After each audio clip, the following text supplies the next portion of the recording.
Prince Harry and Meghan Markle are racing back to the UK, but not for the reason anyone imagined. The reason is hidden in one of the most secretive documents the monarchy has ever released, the late Queen's final will.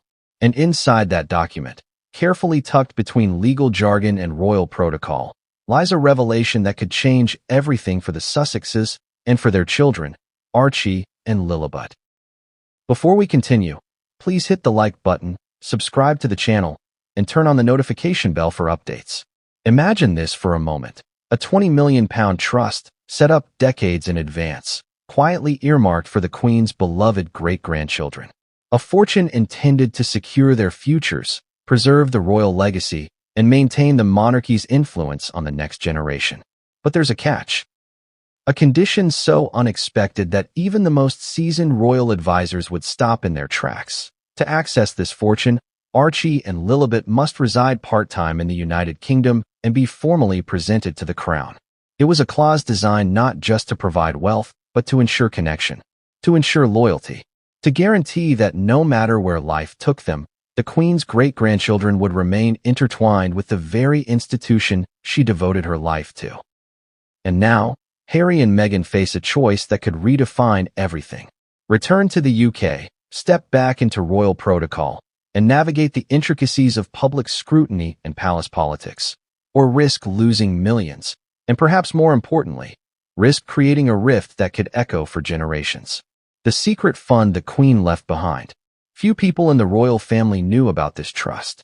Not even the more senior advisors had a full understanding of its structure. Only a handful of legal and financial experts were involved, and even they described the documents as unusually detailed, unusually strict, and unusually revealing of the Queen's intentions. Why the secrecy? Because the Queen, ever meticulous, understood the pressures her family faced. She knew her great-grandchildren would inherit more than money. They would inherit the weight of the monarchy's expectations. The trust wasn't just financial. It was a map, a guide, a statement of intent. I may not be here forever, but I will ensure my lineage stays connected. This fund was enormous, almost unfathomable to anyone outside royal circles. £20 million, earmarked for the future security of 2 children. But the Queen, in her wisdom, added a clause that turned it from a simple inheritance into a strategic chess move: partial residence in the UK and public presentation to the crown. Essentially, Archie and Lilibet could not simply enjoy this fortune in Los Angeles or any other distant location without first acknowledging the monarchy's role in their lives. Why this matters now? So why has this story suddenly exploded into the headlines?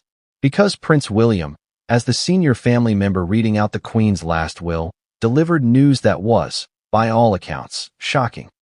The Sussexes, previously seen as distant from royal obligations, now had a financial incentive to reconnect with the UK, and reconnect they must. This is not just about money. It's about the intersection of personal freedom, family duty, and royal legacy. Every decision they make now will be scrutinized by the public, dissected by the media, and remembered for years to come. And the stakes are higher than ever. The financial future of their children is tied to a clause that could feel restrictive, invasive, or even controlling, depending on who you ask. The emotional weight of the clause. For Harry and Meghan, this isn't merely a legal matter. It's deeply personal. For years, the couple has sought independence, freedom from the monarchy's scrutiny, and a life where their children could grow up away from the relentless gaze of the media. The thought of returning to the UK, even part-time, presents an emotional storm.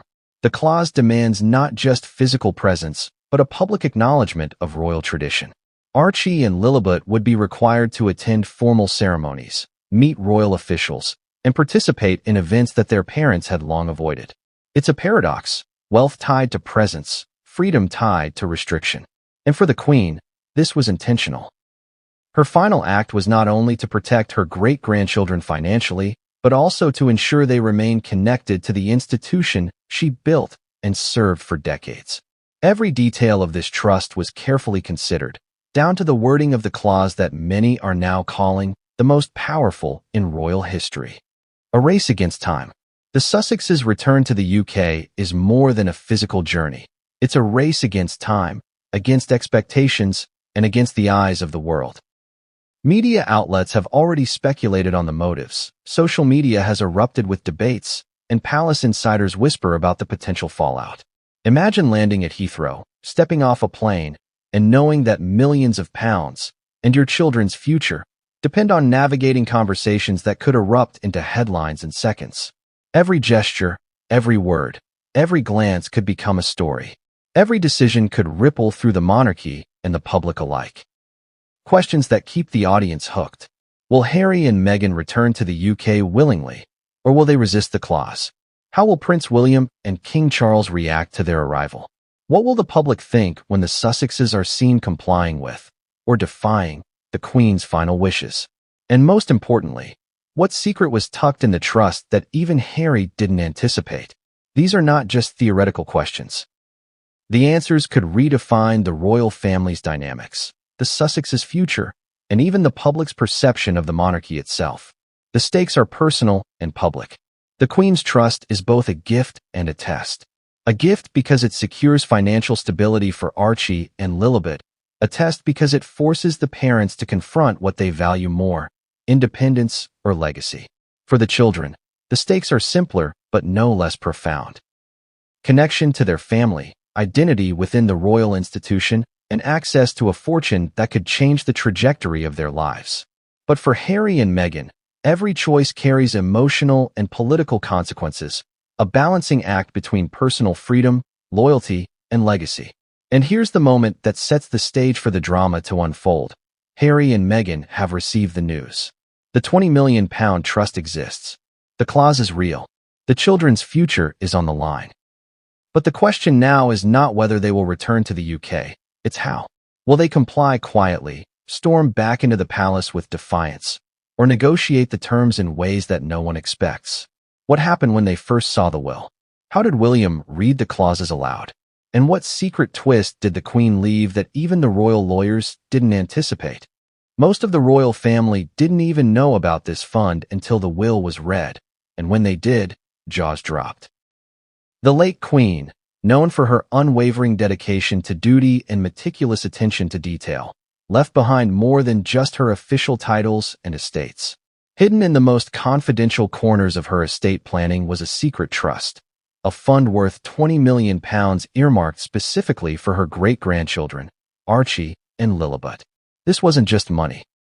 It was a carefully constructed plan to safeguard the future of the next generation, ensure their connection to the monarchy, and subtly shape the trajectory of their lives.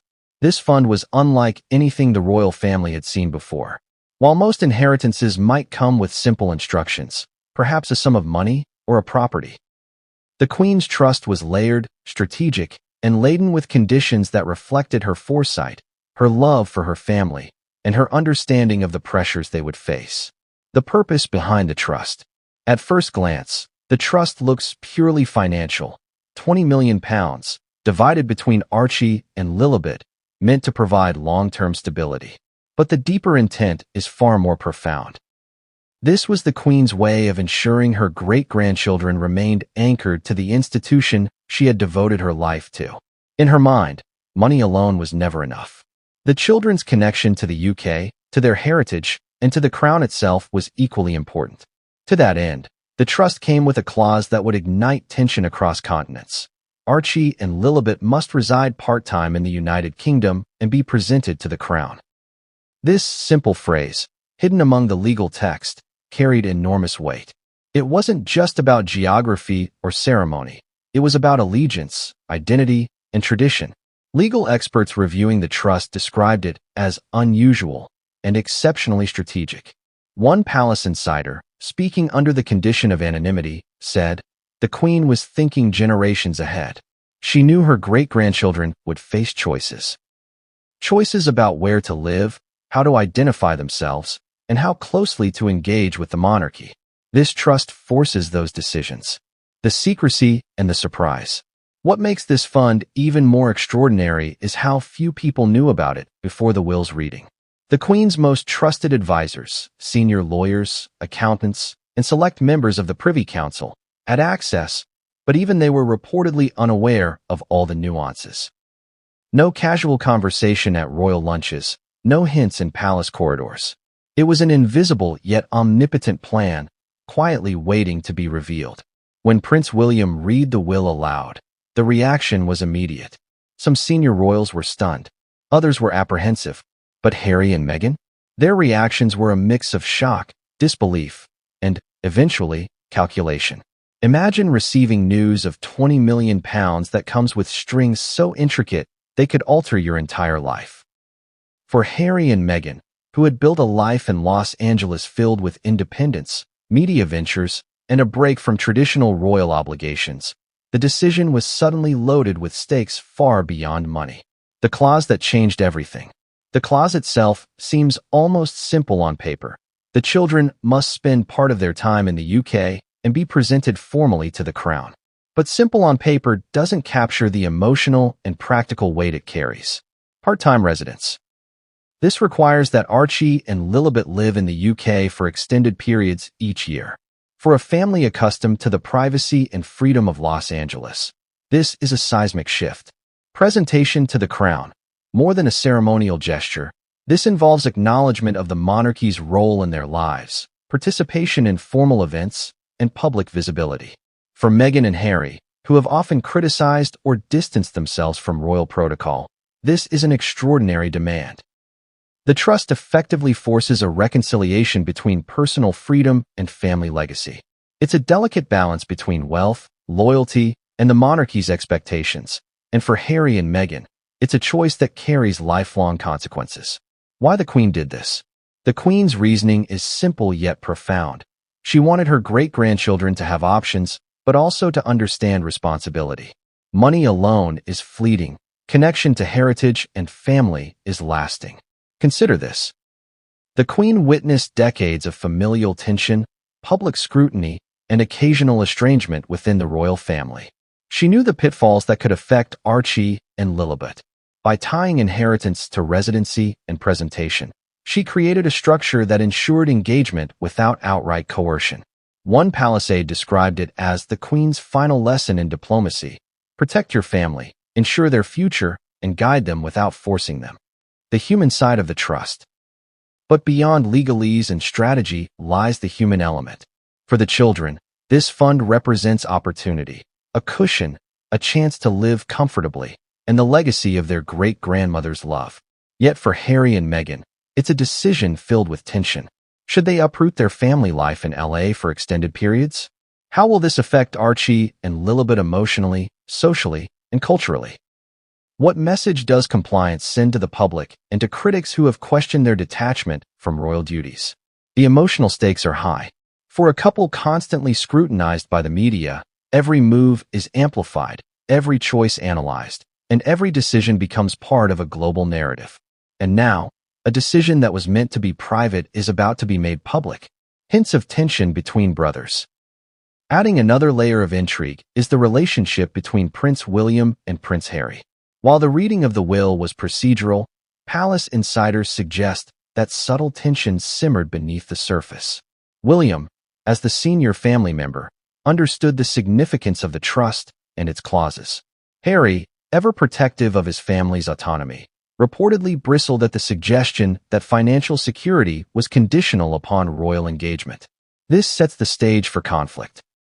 A perfectly logical clause in a legal document becomes a powder keg of emotions, history, and familial dynamics. The £20 million trust is not just a fund.